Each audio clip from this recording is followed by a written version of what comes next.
This is TWiT.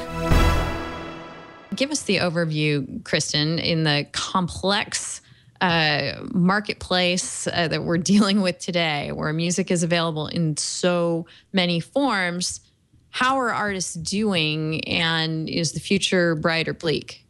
I think that it's a little bit hard to have a specific answer there, but I will tell you this, that similar to the conversation that we just had about how easy it is to manufacture and distribute and just get your music out there, and the multiple platforms available for music to be distributed and lots of the options that are out there, there's been a similar growth in the number of revenue streams available to musicians. And this is basically, so many of the revenue streams are a reflection of the contours of, and I'm talking about the United States, the contours of U.S. copyright law and business practice. And these contours determine what kind of rights the composer and the recording artist have, and what you can do with those exclusive rights, and then how you can, make money off of your exclusive rights.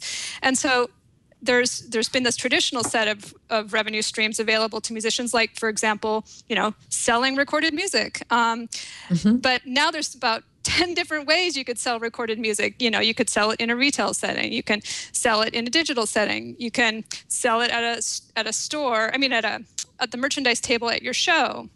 Then there's these new iterations of selling sound recordings that are sort of a slightly different version of it, like streaming services. And then there's now a new right that didn't exist prior to 1998 called the digital performance royalty, which is this royalty that comes when your music is digitally performed on non-interactive webcasting services like Pandora or SiriusXM or any other webcast station. And so that right is new. And so there's this millions of dollars that have flowed back to rights holders, to performers, and the record labels because of this new right. So simultaneous to the growth and explosion of platforms, we've also seen some growth and expansion in the number of ways that music and musicians can make money. Now, Go ahead. Your screen shows a good example of what's going on. I should say, though, it doesn't mean that there's just money piling up everywhere. Oftentimes, the expansion in the number of revenue streams has also meant that it's quite dispersed, it's quite atomized, and that many of the revenue streams are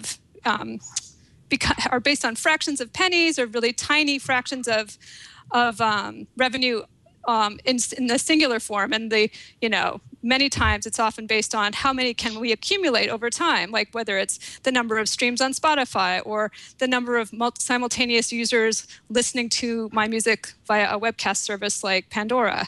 So there's all those things going on with sound recordings and compositions. And then there's this whole other world of how you can make money based on your performance, whether you're going out and playing shows, or whether you are hired as a hired gun to play session music in the studio, and all the ways you can make money on your brand, yourself, whether it's doing a fan funding campaign, or getting some sponsorship through a company, or selling merchandise, or trying to do, for example, running a YouTube channel that might have your music plus other things on it. So there's a lot of other ways. And in fact, we have a list of 42 streams on our website that documents how many ways musicians can make money these days. And just how you do it depends a lot on the roles you play, the genres you work in, and kind of on your career trajectory and the types of support structures, like teammates and memberships that you're involved with.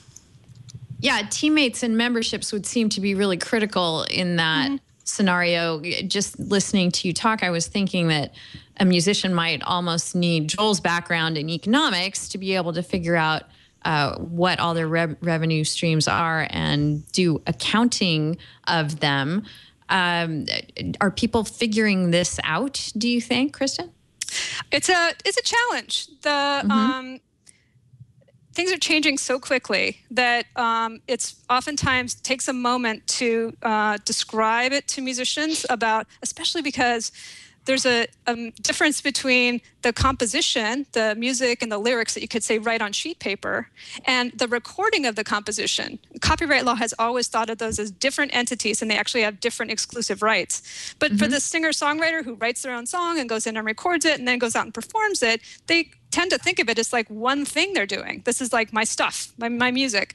But that's where the confusion comes in sometimes, is because there's these different paths that money takes based on copyright law, that musicians have to sort of take off their composer hat, put on their recording artist hat to be able to track and understand where the money's flowing. So we've done some, Future Music Coalition is always trying to help musicians navigate this stuff and understand it better. We have an infographic called Music and How the Money Flows, which documents and sort of shows how it flows from some of the common ways that music is used and performed and listened to these days, like Pandora or on the streaming services.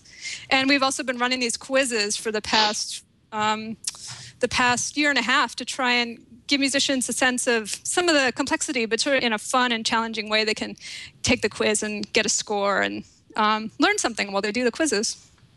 Yeah, you guys have to check these out. They're at futureofmusic.org/moneyflow. No, that's your graphic. Yeah. The quizzes we have in our discussion points. They're at a longer URL, but go check out the delicious links and you'll find them there. And they're really, really hard. I mean, even your easy one, I think you said had only they rank them easy, medium, and hard. And your easy one has only a 67% correct answer rate. So none of this stuff is very intuitive. No. It's a lot for artists to digest and to remember. And the fact that it's changing simultaneously means there's a lot of explaining to do. Yeah, absolutely. Let's talk about songwriters for a minute, since that has come up already in response to the YouTube announcements.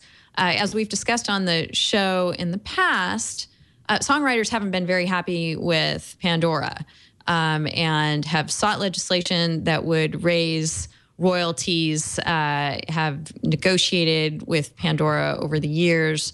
And as far as I know, that's still a moving target. Am I right, Kristin? There's been no real happy resolution for both sides on that yet? I think that if you're talking about the Songwriter Equity Act, I think that it's still in process. You know, things in Congress take a long time. There's been a number of hearings over the past year. These are somewhat contained in the umbrella of the Copyright Office's announced effort to reform copyright. They're calling it the Next Great Copyright Act. So there's been many hearings in Congress that are addressing specific issues on the copyright sphere.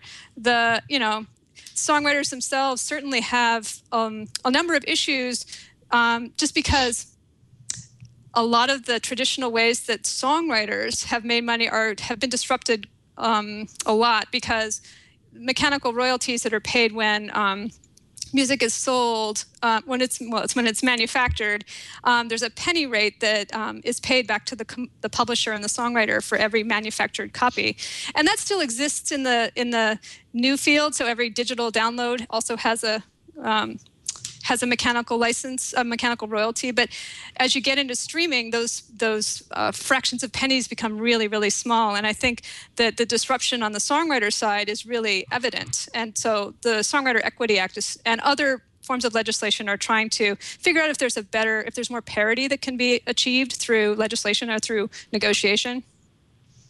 Right. And just to echo something you said earlier, as we're talking about those fractions of pennies, still, we should bear in mind that for songwriters, that a lot of this is revenue that would never have come their way if what we were still used to listening to music on was FM radio. Is that right? Well, the songwriters get paid on FM radio. The songwriters and the publishers, the folks who are left out of the revenue chain on radio and terrestrial radio, are the performers and the record labels. In the United States, that's been an anomaly and an issue that the Copyright Office itself and many other performers and record labels have tried to get fixed, so that all four types of rights holders would be compensated for terrestrial airplay. that's been a big push for a number of years.